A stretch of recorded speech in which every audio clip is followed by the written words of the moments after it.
नमस्कार, मैं पवन कुमार यादव, प्रवक्ता रसायन विज्ञान, कक्षा 11 रसायन विज्ञान के अध्याय 2 परमाणु संरचना पर अध्ययन करने हेतु आप सभी के बीच प्रस्तुत हूं। परमाणु संरचना के व्याख्यान 1 में हमने परमाणु के मूल कणों की खोज और उनके लक्षण तथा थॉमसन के परमाणु मॉडल का अध्ययन किया था। आज व्याख्यान 2 में हम परमाणु संरचना अध्याय के अंतर्गत निम्नलिखित शिक्षण बिंदुओं का अध्ययन करेंगे, इन पर चर्चा करेंगे, जिनमें रदरफोर्ड का अल्फा कण प्रकीर्णन प्रयोग, रदरफोर्ड का नाभिकीय मॉडल, परमाणु क्रमांक तथा द्रव्यमान संख्या, तत्व की परमाणु क्रमांक क्या होता है और तत्व की द्रव्यमान संख्या क्या होता है, तत्वों का निरूपण कैसे किया जाता है और समस्थानिक एवं संभारिक, इन बिंदुओं पर आज के इस व्याख्यान 2 में हम चर्चा करेंगे। आइए अध्ययन करते हैं रदरफोर्ड के अल्फा कण प्रकीर्णन प्रयोग का। रदरफोर्ड ने परमाणु मॉडल को समझने के लिए सन 1911 में स्वर्ण धातु की पतली पन्नी पर अल्फा कणों की बमबारी का प्रयोग किया। रदरफोर्ड ने स्वर्ण धातु की पतली पन्नी पर जिन अल्फा कणों का प्रयोग किया, उन अल्फा कणों के संदर्भ में हम पिछले व्याख्यान में सीख चुके हैं कि अल्फा कण हीलियम परमाणु के नाभिक होते हैं, अर्थात अल्फा कण की रचना 2 प्रोटॉन और 2 न्यूट्रॉन से मिलकर होती है। अल्फा कण जब हीलियम परमाणु के नाभिक होते हैं तो उन्हें He2+ से प्रदर्शित किया जा सकता है। जब ये अल्फा कण स्वर्ण धातु की पतली पन्नी से टकराई तो इसका अर्थ हुआ कि स्वर्ण धातु की पतली पन्नी छोटे छोटे कणों अर्थात परमाणुओं से मिलकर बनी होती है, तो ये परमाणुओं से टकराई। उन परमाणुओं से टकराने के पश्चात क्या निष्कर्ष निकाले गए और क्या उनका प्रदर्शन हुआ, उसे इस चित्र के माध्यम से समझ सकते हैं। देखिए, इस प्रयोग में रदरफोर्ड ने एक प्रतिदीप्तशील पर्दा लगाया, जिसे यहां काले कलर से दिखाया गया है। इसके पहले एक स्वर्ण धातु की पतली पन्नी रख दी गई जिस पर अल्फा कणों की बमबारी कराई गई और स्वर्ण धातु की पतली पन्नी में उपस्थित किसी एक परमाणु पर उसका अध्ययन किया गया, जिसमें उन्होंने देखा कि अधिकांश अल्फा कण सोने की पतली पन्नी अर्थात परमाणु को पार करके आर पार चले गए और उन्होंने इस प्रतिदीप्तशील पर्दे पर यहां चमक उत्पन्न की। जैसे ये जो ब्लू कलर के अल्फा कण यहां पर दिखाए गए हैं, उनको आप देखिए कि ये वाले जो अल्फा कण हैं ये सीधे आर पार चले गए और ये वाले भी अल्फा कण सीधे आर पार चले गए, जिन्होंने यहां पर्दे पर चमक उत्पन्न की, जिससे यह निष्कर्ष निकलता है कि परमाणु का अधिकांश भाग रिक्त है। क्यों? क्योंकि ये परमाणु को पार करके निकल गए, तो ये पता लगा कि परमाणु का अधिकांश भाग रिक्त है, खोखला है। कुछ अल्फा कण जो परमाणु के केंद्र के पास से गुजरे, वे अपने मार्ग से विक्षेपित हो गए और परमाणु के केंद्र से दूर की ओर प्रतिकर्षित हो गए। हम जानते हैं कि समान आवेशों में प्रतिकर्षण होता है और अल्फा कण धनावेशित होते हैं, जैसे कि हम चर्चा कर चुके हैं। ये हीलियम परमाणु के नाभिक होते हैं जिन पर 2 इकाई धनावेश पाया जाता है, उन्हें He2+ से प्रदर्शित करते हैं। अतः यह अनुमान लगाया गया कि जो अल्फा कण परमाणु के केंद्र से प्रतिकर्षित हुए, वे इसलिए प्रतिकर्षित हुए कि परमाणु के केंद्र में कोई धनावेशित भाग है। परमाणु के केंद्र में एक अतिसूक्ष्म धनावेशित भाग है, क्योंकि कुछ अल्फा कण परमाणु के केंद्र से दूर की ओर प्रतिकर्षित हो गए। कुछ अल्फा कण ऐसे थे जो परमाणु के केंद्र से सीधे टकराए और अपने मार्ग पर ही वापस लौट आए। इससे पता चला कि परमाणु के केंद्र में जो धनावेशित भाग है वह सघन एवं दृढ़ है। तो इस प्रकार रदरफोर्ड ने इस प्रयोग के आधार पर 3 निष्कर्ष निकाले कि परमाणु का अधिकांश भाग रिक्त है, खोखला है, परमाणु के केंद्र में एक अतिसूक्ष्म धनावेशित भाग स्थित है, परमाणु के केंद्र में स्थित धनावेशित भाग सघन एवं दृढ़ है। तो ये वाला भाग जो धनावेशित है, इसकी खोज हुई। तो इस प्रकार परमाणु के केंद्र में स्थित अतिसूक्ष्म भाग, जिसमें परमाणु का कुल धनावेश तथा लगभग समस्त द्रव्यमान संकेंद्रित रहता है, नाभिक कहलाता है। इस प्रकार रदरफोर्ड ने अल्फा कण प्रकीर्णन प्रयोग की सहायता से नाभिक की खोज की। किसकी खोज की? नाभिक की खोज की। तो हम नाभिक को किस प्रकार परिभाषित कर सकते हैं कि परमाणु के केंद्र में स्थित अतिसूक्ष्म धनावेशित भाग, जिसमें परमाणु का कुल धनावेश तथा लगभग समस्त द्रव्यमान संकेंद्रित रहता है, नाभिक कहलाता है। इस नाभिक की खोज के प्रयोग के बाद अल्फा कण प्रकीर्णन प्रयोग के बाद रदरफोर्ड ने परमाणु का मॉडल प्रस्तुत किया, जिसे परमाणु का नाभिकीय मॉडल कहते हैं। अब देखेंगे हम परमाणु के नाभिकीय मॉडल को। रदरफोर्ड के परमाणु मॉडल के अनुसार परमाणु अति सूक्ष्म गोलाकार विद्युत उदासीन कण है, अर्थात उसके ऊपर कोई प्लस या माइनस किसी प्रकार का कोई आवेश नहीं है, वह आवेश रहित है। नंबर 2, परमाणु का केंद्रीय भाग जो अति सूक्ष्म स्थान में केंद्रित रहता है और उस स्थान में परमाणु का कुल धनावेश तथा लगभग समस्त द्रव्यमान निहित होता है, नाभिक कहलाता है। जैसा कि अल्फा कण प्रकीर्णन प्रयोग के आधार पर निष्कर्ष प्राप्त हुआ था, जिसमें नाभिक की खोज हुई थी, उसमें हमें पता चला था कि परमाणु के केंद्र में स्थित वह धनावेशित भाग जिसमें परमाणु का समस्त धनावेश तथा लगभग कुल द्रव्यमान संचित रहता है, इकट्ठा रहता है, निहित रहता है, परमाणु का नाभिक कहलाता है। तो नाभिक कैसा होता है? धनावेशित होता है और यह परमाणु के केंद्र में अति सूक्ष्म स्थान को घेरे होता है। तीसरा यह है कि परमाणु इस प्रकार हमें समझ में आता है कि परमाणु दो भागों से निर्मित है। रदरफोर्ड ने क्या बताया कि इस प्रकार समझ में आता है कि परमाणु दो भागों से निर्मित है। एक तो परमाणु का वह केंद्रीय भाग जिसमें समस्त धनावेश और लगभग कुल द्रव्यमान निहित है, जिसे हम नाभिक कहते हैं, यानी फर्स्ट तो धनावेशित नाभिक, और सेकंड नाभिक के बाहर का विशाल क्षेत्र। यदि हम परमाणु को इस प्रकार, परमाणु के केंद्र में इस प्रकार धनावेश को मान लें, ये अति सूक्ष्म भाग है, तो परमाणु इस प्रकार गोलाकार है, तो परमाणु के केंद्र में स्थित नाभिक और दूसरा नाभिक के बाहर का विशाल क्षेत्र जिसमें इलेक्ट्रॉन रहते हैं। अगला पॉइंट आता है नाभिक की त्रिज्या। इस नाभिक की त्रिज्या जो धनावेशित है 10⁻12 सेंटीमीटर की कोटि की होती है तथा पूरे परमाणु की त्रिज्या 10⁻8 सेंटीमीटर के लगभग होती है। इसका मतलब परमाणु की तुलना में परमाणु का नाभिक बहुत छोटा होता है। अगला पॉइंट, परमाणु में इलेक्ट्रॉन नाभिक के चारों ओर, इस नाभिक के चारों ओर अपेक्षाकृत अधिक दूरी पर, यानी नाभिक से थोड़ी दूरी पर कक्षाओं में घूमते रहते हैं। कक्षाओं का स्पेसिफिकेशन यहां नहीं है। क्या कहा गया कि परमाणु में इलेक्ट्रॉन नाभिक के चारों ओर अपेक्षाकृत अधिक दूरी पर विभिन्न कक्षाओं में घूमते रहते हैं। अगला पॉइंट बहुत महत्वपूर्ण कि परमाणु में इलेक्ट्रॉनों की संख्या, परमाणु में इलेक्ट्रॉनों की संख्या नाभिक में उपस्थित धनावेशित इकाइयों की संख्या के बराबर होती है। अर्थात परमाणु में नाभिक के चारों ओर जितने इलेक्ट्रॉन होंगे, जितने इलेक्ट्रॉन्स होंगे, वो नाभिक के भीतर पाए जाने वाले धनावेशित यूनिट्स की संख्या के बराबर होंगे, जिससे परमाणु विद्युत उदासीन हो जाता है। किसका अर्थ यह हुआ कि इलेक्ट्रॉनों की संख्या नाभिक में पाए जाने वाले धनावेशित यूनिटों की संख्या के बराबर होती है, अतः परमाणु विद्युत उदासीन होता है। अगला पॉइंट यह है कि इलेक्ट्रॉन, जब मान लो इलेक्ट्रॉन यहां है, तो अब यह इलेक्ट्रॉन जब इस नाभिक के चारों ओर चक्कर लगाता है, तो इस नाभिक पर के भीतर होता है धनावेश और इस इलेक्ट्रॉन पर होता है ऋणावेश। अतः नाभिक इलेक्ट्रॉन पर आकर्षण बल आरोपित करता है। क्या करता है? इस प्रकार से नीचे की ओर, यानी नाभिक की ओर एक आकर्षण बल कार्य करता है। तो रदरफोर्ड ने बताया कि इस आकर्षण बल को इलेक्ट्रॉनों के रोटेशन से उत्पन्न, इलेक्ट्रॉनों के परिक्रमण से उत्पन्न अपकेंद्र बल संतुलित कर देता है, जिससे इलेक्ट्रॉन इस नाभिक के चारों ओर चक्कर लगाते रहते हैं। यह बातें रदरफोर्ड ने बताई। परमाणु के इस मॉडल की तुलना, अर्थात रदरफोर्ड के परमाणु मॉडल की तुलना सौर मंडल से की जाती है।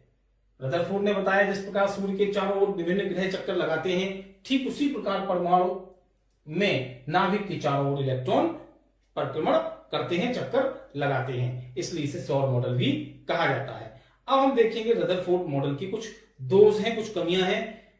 आइए देखते हैं रदरफोर्ड मॉडल के दोष। तो आइए अब देखते हैं रदरफोर्ड परमाणु मॉडल की कमियां अर्थात दोष। रदरफोर्ड ने परमाणु का जो मॉडल प्रस्तुत किया, उस परमाणु के नाभिकीय मॉडल में कुछ दोष पाए गए। वे दोष निम्नवत हैं। नंबर 1, रदरफोर्ड का परमाणु मॉडल परमाणु निकाय के स्थायित्व की व्याख्या करने में असफल रहा, क्योंकि रदरफोर्ड ने बताया कि इलेक्ट्रॉन परमाणु में नाभिक के चारों ओर विभिन्न कक्षाओं में तीव्रगामी गति करते हैं, किंतु क्लार्क मैक्सवेल के विद्युत चुंबकीय सिद्धांत के अनुसार एक गतिशील विद्युत आवेशित कण निरंतर प्रकाश का उत्सर्जन करता रहता है, जिससे उसकी ऊर्जा लगातार कम होती जाती है। इस सिद्धांत से यह निष्कर्ष निकाला जा सकता है कि कोई परिक्रमा करता हुआ इलेक्ट्रॉन निरंतर प्रकाश का उत्सर्जन करेगा, जिससे उसकी ऊर्जा में कमी आएगी, अर्थात उसकी ऊर्जा का ह्रास होगा। जब उसकी ऊर्जा का ह्रास होगा तो उसके चक्कर लगाने वाली कक्षा की त्रिज्या छोटी होती जाएगी और अंततः इलेक्ट्रॉन नाभिक में गिर जाएगा, जिससे परमाणु का अस्तित्व समाप्त हो जाएगा। जबकि परमाणु अविनाशी है, परमाणु कभी नष्ट नहीं किया जा सकता। अतः रदरफोर्ड का यह मॉडल परमाणु के स्थायित्व की व्याख्या करने में असफल रहा। कैसे? आप देखिए, आवेशित नाभिक है और यहां पर अगर इलेक्ट्रॉन चक्कर लगा रहा है तो विद्युत चुंबकीय सिद्धांत कहता है कि चक्कर लगाता हुआ इलेक्ट्रॉन लगातार ऊर्जा का ह्रास करेगा। तो जब वो ऊर्जा का ह्रास करेगा तो उसकी कक्षा इस प्रकार छोटी होती जाएगी और अंततः वह नाभिक में गिर जाएगा, जिससे परमाणु का अस्तित्व समाप्त हो जाएगा। जबकि यह परमाणु के संदर्भ में कतई संभव नहीं है। इस प्रकार रदरफोर्ड परमाणु मॉडल परमाणु के स्थायित्व की व्याख्या करने में असफल रहा। दूसरा पॉइंट क्या है कि रेखीय स्पेक्ट्रम से संबंधित पॉइंट है। यदि नाभिक की परिक्रमा करता हुआ इलेक्ट्रॉन लगातार प्रकाश का उत्सर्जन करता है तो परमाणु का स्पेक्ट्रम सतत होना चाहिए, अर्थात स्पेक्ट्रम में निश्चित आवृत्ति की रेखाएं नहीं होनी चाहिए। परंतु वास्तव में परमाणु का स्पेक्ट्रम सतत नहीं होता है। परमाणु के स्पेक्ट्रम में निश्चित आवृत्ति की कई रेखाएं होती हैं। अतः रदरफोर्ड का यह मॉडल परमाणुओं के रेखीय स्पेक्ट्रम की व्याख्या करने में असफल रहा। तीसरा पॉइंट है, इस मॉडल से यह भी स्पष्ट नहीं होता कि इलेक्ट्रॉन नाभिक के चारों ओर कहां और किन कक्षाओं में स्थित होते हैं, अर्थात इसमें कक्षाओं को स्पेसिफाई नहीं किया गया। यह नहीं बताया गया कि इलेक्ट्रॉन किस ऊर्जा के हैं और किस ऊर्जा की कक्षा में चक्कर लगाते हैं, रहते हैं, स्थित होते हैं। इस प्रकार रदरफोर्ड परमाणु मॉडल असफल रहा। अब आगे के व्याख्यानों में हम बोर का परमाणु मॉडल और आधुनिक परमाणु मॉडलों का अध्ययन करेंगे।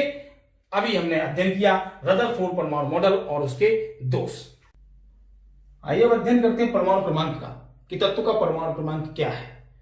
किसी तत्व के परमाणु नाभिक में उपस्थित धनावेशित इकाइयों की संख्या को उस तत्व का परमाणु क्रमांक कहते हैं। अर्थात किसी तत्व के परमाणु के नाभिक में जितनी धनावेशित यूनिट होती हैं, वही संख्या उस तत्व का परमाणु क्रमांक कहलाती है। यानी एटॉमिक नंबर किस प्रकार तय होता है कि तत्व के परमाणु नाभिक में कितने धनावेशित यूनिट हैं, और धनावेशित यूनिटों को हम प्रोटॉन कहते हैं। तो हम क्या कहेंगे कि परमाणु क्रमांक बराबर प्रोटॉनों की संख्या। कारण मान लो ये परमाणु है और ये उसके सेंटर में नाभिक है, तो इस नाभिक में जितने धनावेशित यूनिट होंगी वही उसका परमाणु क्रमांक होगा। जैसे हमने यहां 2 धन की यूनिट दर्शाए हैं, तो इसका मतलब इस तत्व का परमाणु क्रमांक 2 होगा, क्योंकि इसमें 2 प्रोटॉन हैं, 2 धनावेशित यूनिट्स हैं।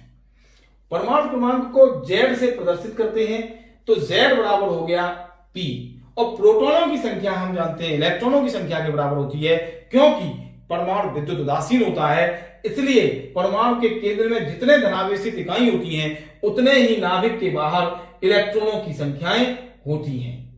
अगर 2 धनावेशित इकाई परमाणु के नाभिक में है, 2 प्रोटॉन नाभिक में है, तो 2 इलेक्ट्रॉन परमाणु नाभिक के बाहर उपस्थित होंगे, कक्षाओं में उपस्थित होंगे। तो Z बराबर P और P बराबर E।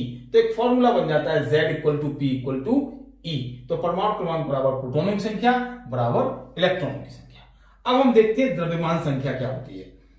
द्रव्यमान संख्या का मतलब है किसी तत्व के परमाणु नाभिक में उपस्थित प्रोटॉनों की संख्या और न्यूट्रॉनों की संख्या के योग को तत्व की द्रव्यमान संख्या कहते हैं। इसे A से प्रकट कर सकते हैं, तो A इक्वल टू हो जाता है P plus N। A equal to P plus N। यहां P जो है वो Z के बराबर होती है, इसलिए हम ये भी लिख सकते हैं कि A equal to Z plus N, क्योंकि प्रोटॉन और परमाणु क्रमांक आपस में बराबर होते हैं। तो आप इस फॉर्मूला को, सूत्र को ध्यान रखेंगे, A बराबर P प्लस N और A बराबर Z प्लस N। तो द्रव्यमान संख्या और परमाणु क्रमांक तत्व को प्रकट करने के महत्वपूर्ण संख्याएं होती हैं, हम इन्हें अवश्य याद रखेंगे। इन्हीं के आधार पर तत्व का संपूर्ण निरूपण किया जा सकता है, तत्व को रिप्रेजेंट किया जा सकता है, जिनके आधार पर अगर हमें तत्व का परमाणु क्रमांक और द्रव्यमान संख्या ज्ञात है, तो हम इन दोनों के आधार पर इन सूत्रों से इलेक्ट्रॉन, प्रोटॉन और न्यूट्रॉन की संख्याएं ज्ञात कर सकते हैं कि तत्व में, परमाणु में कितने इलेक्ट्रॉन, कितने प्रोटॉन और कितने न्यूट्रॉन होंगे। देखिए तत्व का निरूपण कैसे किया जाता है। द्रव्यमान संख्याएं और परमाणु क्रमांक के आधार पर। अगर तत्व का संकेत x है तो उसके नीचे बाईं ओर z द्वारा उस तत्व का परमाणु क्रमांक प्रकट किया जाता है और ऊपर की तरफ a लिखकर, इस प्रकार आप देखें कि a लिखकर के द्रव्यमान संख्या को प्रकट किया जा सकता है। उदाहरण के लिए अगर हम सोडियम का संकेत बनाएं तो Na और उसके परमाणु क्रमांक को उसके साथ बाईं ओर नीचे लिखकर और द्रव्यमान संख्या को ठीक ऊपर वहीं 23 लिख करके प्रकट किया जा सकता है। ऐसे हम पढ़ते ऐसे हैं कि 11 Na23। इसी प्रकार यदि हम क्लोरीन को देखें 17 Cl35, इस प्रकार हम तत्वों को निरूपित कर सकते हैं। ये सोडियम और ये क्लोरीन, ये कौन है? सोडियम और ये है क्लोरीन। तो इस प्रकार हम परमाणुओं को प्रकट कर सकते हैं। बस परमाणु क्रमांक और द्रव्यमान संख्या पर आधारित कुछ अंकित प्रश्न होते हैं। उनमें हमें इलेक्ट्रॉन, प्रोटॉन तथा न्यूट्रॉन की संख्याएं पूछी जाती हैं। कैसे उन्हें हल करते हैं देखिए, एक अंकित प्रश्न उदाहरण के रूप में हम हल करके देखते हैं कि 11 Na23 में इलेक्ट्रॉन, प्रोटॉन तथा न्यूट्रॉन की संख्याएं ज्ञात कीजिए।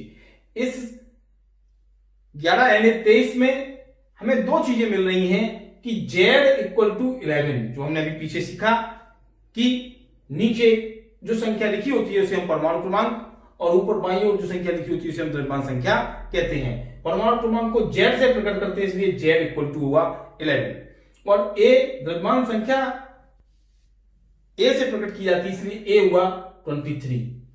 हम लोगों ने भी एक फॉर्मूला पढ़ा था कि परमाणु क्रमांक बराबर प्रोटॉनों की संख्या बराबर इलेक्ट्रॉनों की संख्या, यानी Z equal to P equal to E।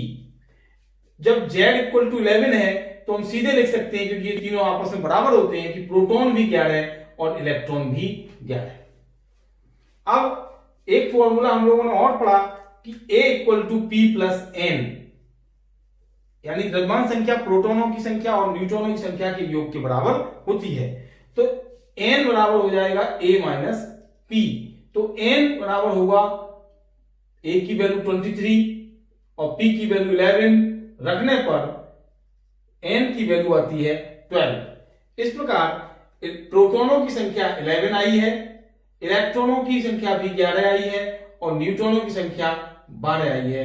तो इस अंक प्रश्न के ये हमारे आंसर आते हैं कि इलेक्ट्रॉन 11, प्रोटॉन 11 और न्यूट्रॉन 12। तो 11 Na23 अर्थात सोडियम के परमाणु में प्रोटॉन 11, इलेक्ट्रॉन 11 और न्यूट्रॉन 12 होते हैं। अर्थात हम उनके परमाणु क्रमांक और तत्व के परमाणु क्रमांक और द्रव्यमान संख्या के आधार पर उसके परमाणु नाभिक में प्रोटॉन और न्यूट्रॉन की संख्या ज्ञात कर सकते हैं और नाभिक के बाहर पाए जाने वाले इलेक्ट्रॉनों की संख्या को ज्ञात कर सकते हैं। अब हम देखेंगे समस्थानिक एवं समभारिक। आइए अध्ययन करते हैं अब समस्थानिक का। आइसोटोप्स, एक ही तत्व के वे परमाणु जिनके परमाणु क्रमांक समान किंतु द्रव्यमान संख्याएं भिन्न भिन्न होती हैं समस्थानिक कहलाते हैं। तो इस पर बातों को देख सकते हैं। पहली क्या कि ये एक ही तत्व के परमाणु होते हैं, ये एक ही तत्व के परमाणु होते हैं और इन परमाणुओं के परमाणु क्रमांक समान होते हैं। तो परमाणु क्रमांक समान होते हैं। दूसरी बात, तीसरी बात, द्रव्यमान संख्याएं भिन्न भिन्न होती हैं। कैसी होती हैं? भिन्न भिन्न। इन तीन बातों को हम इन उदाहरणों के द्वारा समझ सकते हैं कि समस्थानिक एक ही तत्व के परमाणु होते हैं जिनके परमाणु क्रमांक समान और द्रव्यमान संख्याएं भिन्न भिन्न होती हैं। जैसे पहला हाइड्रोजन के समस्थानिक। हाइड्रोजन के समस्थानिक हैं तो तीनों परमाणु हाइड्रोजन के ही होंगे, अतः तीनों में सिंबल H रहेगा। Hydrogen hydrogen hydrogen. अब हाइड्रोजन का परमाणु क्रमांक 1 होता है, अतः 1H1 ऊपर द्रव्यमान संख्या लिखी हुई है, जैसा कि हम पीछे सीख चुके हैं। तो 1H1 जिसे हम प्रोटियम कहते हैं, यह हाइड्रोजन का पहला समस्थानिक। दूसरा क्या है? 1H2। तीसरा क्या है? Tritium 1H3। तो प्रोटियम, ड्यूटेरियम और ट्राइटियम ये हाइड्रोजन के तीन समस्थानिक होते हैं जिन्हें क्रमशः 1H1, 1H2 और 1H3 के द्वारा प्रदर्शित किया जाता है। यहां तीनों का परमाणु क्रमांक समान है और इनमें क्रमशः द्रव्यमान संख्याएं 1, 2 और 3 है, अर्थात इनकी द्रव्यमान संख्याएं भिन्न भिन्न है। तो हाइड्रोजन के समस्थानिकों के उदाहरण से हमने क्या जाना कि समस्थानिक एक ही तत्व के ऐसे परमाणु होते हैं जिनके परमाणु क्रमांक समान किंतु द्रव्यमान संख्याएं भिन्न भिन्न होती हैं। और उदाहरणों से भी इनको समझेंगे। यहां और भी स्पष्ट कर लेते हैं कि जब परमाणु क्रमांक यानी Z समान है तो प्रोटॉनों की संख्या समान होगी। इनमें प्रोटॉन यानी P भी समान होते हैं, प्रोटॉन समान होगी। जब प्रोटॉनों की संख्या समान होगी तो इलेक्ट्रॉनों की संख्या भी समान होगी। तो 5 बातें निकल के आ गई कि समस्थानिक एक ही तत्व के परमाणु होते हैं, परमाणु क्रमांक समान होते हैं, द्रव्यमान संख्याएं भिन्न भिन्न होती हैं, प्रोटॉन समान होते हैं, इलेक्ट्रॉन समान होते हैं, इसलिए इनका विन्यास भी समान होता है। कैसा होता है? इलेक्ट्रॉनिक विन्यास भी इनका समान होता है, जिस कारण से इनके रासायनिक गुण भी समान होते हैं। तो हमने समस्थानिकों के बारे में सीखा कि ये एक ही तत्व के परमाणु होते हैं, परमाणु क्रमांक समान होते हैं, इनकी द्रव्यमान संख्याएं भिन्न भिन्न होती हैं, इनमें प्रोटॉनों की संख्याएं और इलेक्ट्रॉनों की संख्याएं समान होती हैं और इसलिए इनका इलेक्ट्रॉनिक विन्यास समान होता है, जिससे इनके रासायनिक गुण भी समान होते हैं। इनमें न्यूट्रॉनों की संख्याएं भिन्न भिन्न होती हैं, क्योंकि इसमें अगर आप न्यूट्रॉन देखेंगे तो इसमें न्यूट्रॉन आएगा 0 प्रोटियम में, क्योंकि 1 में से बन जाएगा 0। इसी प्रकार ड्यूटेरियम में न्यूट्रॉनों की संख्या आएगी 1 और इसी प्रकार ट्राइटियम में न्यूट्रॉनों की संख्या आएगी 2। क्या आएगी? 2। क्यों? 3 में से बन जाएगा 2 बचेंगे। न्यूट्रॉनों की संख्या द्रव्यमान संख्या में से प्रोटॉनों की संख्या या परमाणु क्रमांक को घटा के ज्ञात की जाती है। अब आता है ऑक्सीजन के समस्थानिक। ऑक्सीजन के समस्थानिक में आप देखें ऑक्सीजन 16, 8O16 को हम ऑक्सीजन 16 कहते हैं। इसमें 8, 8, 8 तीनों ऑक्सीजन है के परमाणु लिए गए हैं। तीनों ऑक्सीजन के वे परमाणु हैं जिनके परमाणु क्रमांक समान हैं, किंतु द्रव्यमान संख्या क्रम से 16, 17, 18 है, इसलिए इसको ऑक्सीजन 16, ऑक्सीजन 17 और ऑक्सीजन 18 कहते हैं। तो ये ऑक्सीजन के समस्थानिक हैं। इसी प्रकार क्लोरीन के समस्थानिक आप देख सकते हैं कि 17Cl35, जिनमें Cl का परमाणु क्रमांक 17 और द्रव्यमान संख्या 35 है। और दूसरा क्लोरीन का परमाणु ऐसा भी पाया जाता है जिसका परमाणु क्रमांक 17 किंतु द्रव्यमान संख्या 37 होती है। तो यहाँ परमाणु क्रमांक समान और द्रव्यमान संख्याएं भिन्न भिन्न है। तो ये पांचों बातें यहां भी लागू होंगी कि इनके परमाणु क्रमांक समान, द्रव्यमान संख्याएं भिन्न भिन्न, एक ही तत्व के होते हैं। यहां भी क्लोरीन, यहां भी क्लोरीन, और इनमें प्रोटॉनों की संख्या समान, इलेक्ट्रॉनों की संख्या समान, इसलिए इलेक्ट्रॉनिक विन्यास भी समान होता है। ठीक इसी प्रकार यहां भी कार्बन 12, कार्बन 13 और कार्बन 14 जो कार्बन के 3 समस्थानिक होते हैं उनमें परमाणु क्रमांक समान किंतु द्रव्यमान संख्याएं क्रम से 12, 13, 14 अर्थात भिन्न भिन्न होती हैं। यदि हम इनमें इसके लिए न्यूट्रॉन निकालें तो 12 में से 6 कम करेंगे 6, और यहां पर न्यूट्रॉन आएगा 7 और यहां पर न्यूट्रॉन आएंगे 8। तो न्यूट्रॉनों की संख्या समस्थानिकों में भिन्न भिन्न होती है, इलेक्ट्रॉन और प्रोटॉन की संख्याएं समान होती हैं। अब हम देखेंगे इसी प्रकार संभारिक।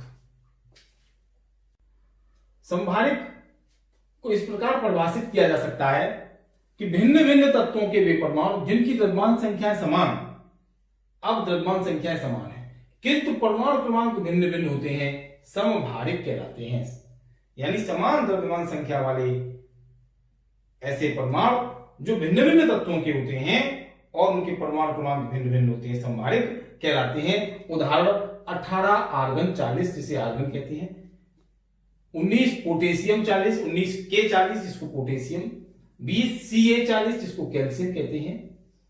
तो आप यहां देखिए कि ये तीनों भिन्न भिन्न तत्वों के हैं, क्रम से आर्गन, पोटेशियम और कैल्शियम। अतः इनके परमाणु क्रमांक निश्चित रूप से भिन्न भिन्न होंगे, 18, 19 और 20। यानी इसका परमाणु क्रमांक Z 18 है, इसका परमाणु क्रमांक 19 है और इसका परमाणु क्रमांक 20 है, किंतु तीनों की ही द्रव्यमान संख्या 40 है। यानी ऐसे परमाणु ढूंढे गए जिनकी द्रव्यमान संख्याएं समान है लेकिन वो भिन्न भिन्न तत्वों के परमाणु हैं, समभारिक कहलाते हैं। तो ये की भी 40। इसका मतलब Z तीनों का डिफरेंट है। तो यहां पर क्या बातें निकल के आई, देखिए कि द्रव्यमान संख्या यानी A समान है, जो यहां आप देख रहे हैं भिन्न भिन्न थी। दूसरा उसी क्रम में लिख देते हैं, तो ये भिन्न भिन्न तत्वों के परमाणु हैं। कैसे हैं? भिन्न भिन्न तत्वों के परमाणु हैं, भिन्न भिन्न तत्वों के परमाणु हैं।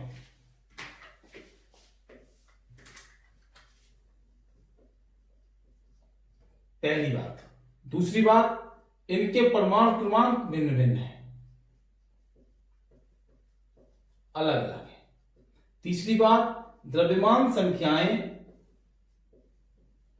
समान है।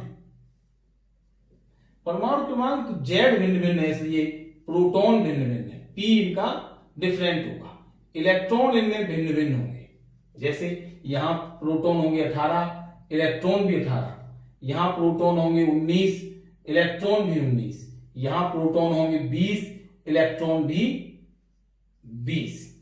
अब यहां पर अगर न्यूट्रॉन निकालेंगे तो 18 को 40 में से कम करेंगे तो 22, यहां न्यूट्रॉन 21 आएंगे और यहां न्यूट्रॉन 20 आएंगे, यानी न्यूट्रॉनों की संख्या भी भिन्न भिन्न होती है। और परमाणु क्रमांक भिन्न भिन्न होने के कारण आवर्त सारणी में समभाजकों का स्थान भी भिन्न भिन्न होता है, और परमाणु क्रमांक समान होने के कारण समस्थानिकों का आवर्त सारणी में एक ही स्थान होता है। इस प्रकार हम इन बिंदुओं की सहायता से जो रेड कलर में लिखे गए हैं निकाल करके हम समस्थानिक और समभाजक में अंतर भी कर सकते हैं कि समस्थानिक और समभाजक में यह अंतर है। आज के इस व्याख्यान में हमने रदरफोर्ड के अल्फा कण प्रकीर्णन प्रयोग, रदरफोर्ड का परमाणु मॉडल, परमाणु क्रमांक, द्रव्यमान संख्या, समस्थानिक एवं समभाजकों का विस्तृत अध्ययन किया। आशा है आपके यह सभी टॉपिक अच्छे से समझ में आए होंगे। इन्हीं टॉपिक से संबंधित कुछ अभ्यास प्रश्न आपको दे रहा हूं, जिन्हें आप अपनी उत्तर पुस्तिका पे गृह कार्य के रूप में करेंगे। ये प्रश्न है कि निम्नलिखित तत्वों के परमाणु नाभिक में प्रोटॉन व न्यूट्रॉन की संख्याएं ज्ञात करें। जैसे ऑक्सीजन का 8O16, 13 एल्यूमिनियम, 27, 15 फास्फोरस यानी P को फास्फोरस कहते हैं, 15P, 31, 31 और 92 यूरेनियम 238। इनके आधार पर आप परमाणु नाभिक में प्रोटॉन और न्यूट्रॉन की संख्याएं ज्ञात करेंगे। तथा दूसरा प्रश्न है समस्थानिक एवं समभाजक में अंतर कीजिए। जैसा कि समस्थानिक और समभाजक में हमने अध्ययन किया, उसके अध्ययन के आधार पर आप समस्थानिक एवं समभाजक में अंतर करेंगे। आप सभी लोग दीक्षा ऐप डाउनलोड कर चुके होंगे। दीक्षा ऐप की सहायता से आप अपने स्वलिखित नोट्स बनाइए और इस वीडियो को बार बार देखिए तथा आप इस व्याख्यान में अभ्यस्त हों। आपके उज्जवल भविष्य की कामना करते हुए आपको बहुत बहुत शुभकामनाएं। धन्यवाद।